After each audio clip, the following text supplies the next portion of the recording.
And you have to consider that in the UK, we lead, this is an area which we lead in, whether it be self-harm, anorexia, child obesity, levels of teenage, very, very high levels of teenage pregnancy. We have one of the highest abortion rates among teens in Europe. And we have an epidemic, a real epidemic of STDs. Now, what we're just going to do is look at some of the influences which results in some of those stats. In the UK, the average child watches about 2.5 hours of television. Over a year, that works out to about 900 hours. Can you think in a year, 900 hours, what you could actually do with that? Now, the reality of this is that your children's values, your children's belief system very depends on time, where they spend a lot of their time. By the age of 18, they would have watched approximately 37 days worth of television. Sorry, by the age of 18, they would have watched approximately 1.6 years worth of television. So back to back, if you can imagine, 1.6 years. You know, if you allow them to sleep and go to school, it probably works out to about 4 years, the time it takes to do a degree. The reality is this that inevitably, if they watch uncontrolled television, and a lot of children now have television in their room, the reality is that if they don't share your culture, it's because they're sharing another culture. EWTN, I would say, is one of the great things about television today. So how do we...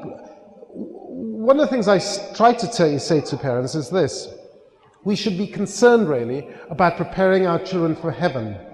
That should be our first concern. And we do that best by teaching them how to live on earth that they may become citizens of heaven. We need to show them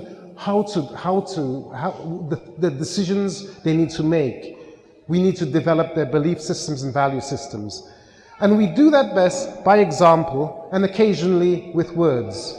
If we cannot do it, don't expect our children to do it. We have to actually walk the walk and talk the talk. We actually have to do those things. They have to see us going to Mass. They have to see us going to confession. They have to see us getting down on our knees and praying. Because if we don't do it, they're not going to do it. I think one of the things parents don't appreciate, that if you can give your child a religious formation, a Catholic formation, they do better virtually in every sphere of life. And if you teenagers who ascribe great importance to religion, going to Mass and such like, are much less likely to smoke, use drugs, play truant, become delinquent or antisocial. Further, they tend to be much less supportive of premarital sex, cohabitation, abortion, divorce, and certainly are much more supportive of marriage and traditional gender roles. This is a picture of an iceberg, and an iceberg, I don't know if you realize, 1/10 of it is outside the water and 9/10 of it is under the water. If you think of this as the character of our children, the bit outside the water is their behaviors, how they act in public. What controls how they act in public, their whole behaviors, is primarily their belief system and their value system. What determines that is parents, primarily, other family members, siblings, grandparents, and the like, if they have a religion, if they have not a secular religion, if they have a Christian, a Catholic religion. That's very, very important. And the education system, which, well, you know about it.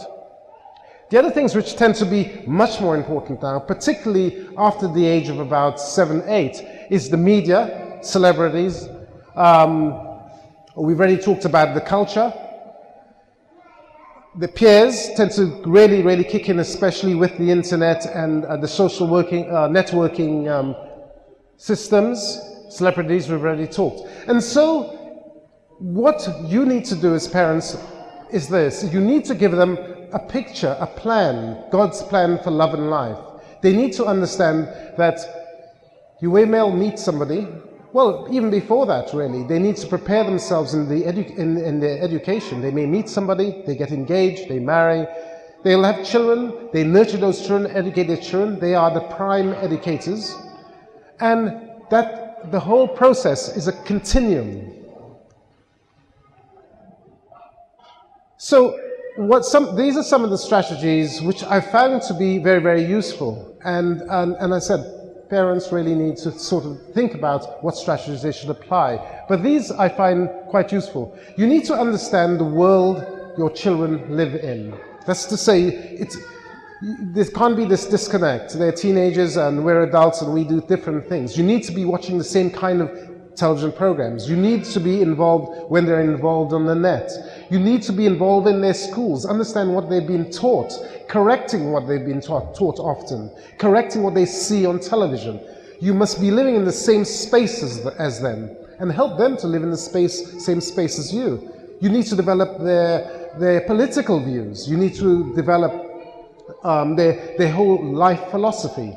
If you're not in those spaces and you're living totally on two different planets, inevitably your children will not catch your culture. You need to teach by example, and I've already touched on that. Example is the best form of passing on your culture to your children. You need to build character, in essence, the virtues, and I'll expand on that a little later. Children need very clear boundaries, and unfortunately, parents have abdicated their responsibilities. They've simply outsourced, and they've given it to other people. For instance, the whole area of sex education. It is one of the things you should do as parents, not the school. And I cannot overemphasize that. Your children should not be, I would say, instructed by schools in the whole area of marriage and sex in general. The schools simply won't share your values. It doesn't matter if it's a Catholic school; they will not share your values. You need to teach them to become countercultural, not to simply take things and accept them. You need to teach them how to be questioned, be critical about things which they're told in the media, at school, and such like. And that's an important, very, very important thing, because it stops your children from being simply a pushover to the culture. And you need to help them to develop their faith and their whole belief system. So you need to primarily teach an example. And don't worry that your kids tend to not to be very, very good at listening, but they're very, very good at imitating. They see you do it, they will do it. They see you don't do it, they won't do it. If they don't see you going to Mass, or if they don't see you going to confession, or if they don't see you participating actively in works of charity, they're not going to do it. And don't worry if they never listen to you, but know that they're always watching you. They're watching what you're doing. Children will just simply pick up your language. You know how you'll notice that they tend to use the same kind of vocabulary. They tend to how they refer to others.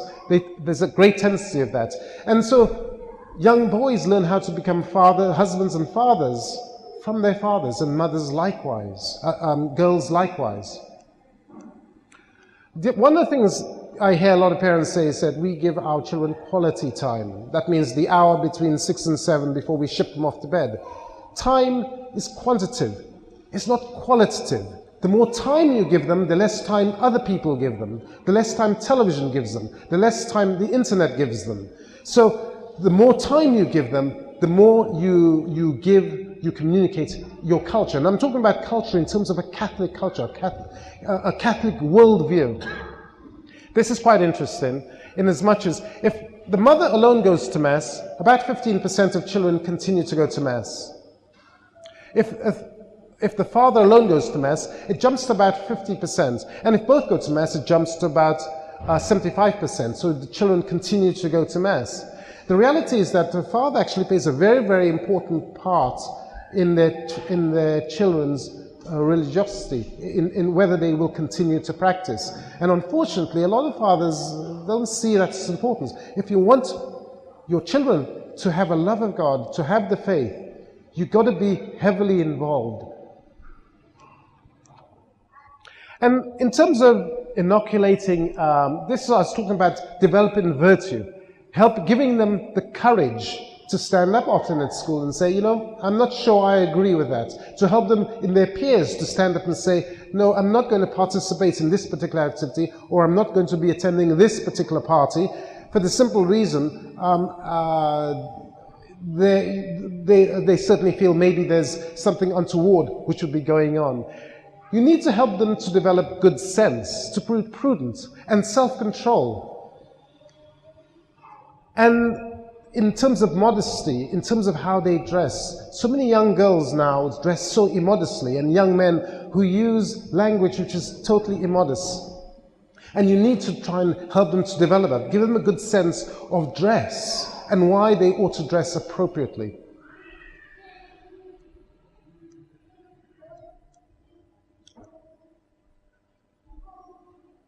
Teenagers primarily need backbone. They need parents to help them to shape. Teenagers need parental backbone to shape their own. In essence, really, if you're weak and say, oh, you can do this, or if you're not prepared to actually guide them on these important things. I had one of my sons a few days ago, I hope he's not hearing me here, who was really pressuring us because he wanted to go out for the day with a friend. And, you know, and kids can do that. They can spend 3 days just asking you, can I do it, can I do it, can I do it, can I do it? And in the hope that you'll say, okay, yeah, that's no problem. They need parental, you know, they need your help to shape their own, their own character. And if you don't show that, then they won't. Our children are always, they'll always challenge you. You know, they'll still challenge you, even I'm sure when in old age. But they do need the security that, in essence, your parental wisdom will you do things because you love them. You'll do things, you'll make decisions, not because you want to be difficult, but because you love them and you want the very, very best for them. So you need to be ambitious for your children. You need to do these, I would say, these things. You need to explicitly talk to them about drinking and drugs, explicitly talk to them about relationships, talk to them about marriage, family life, about premarital sex, about their education and careers. You need to talk to them about the faith, about going to confession regularly.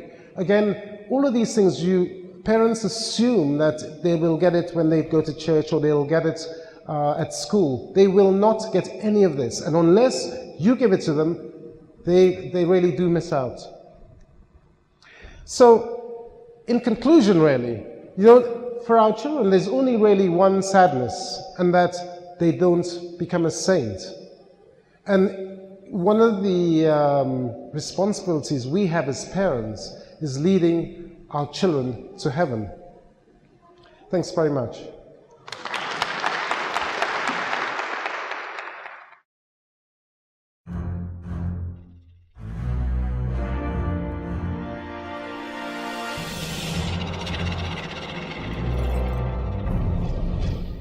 A light in the darkness.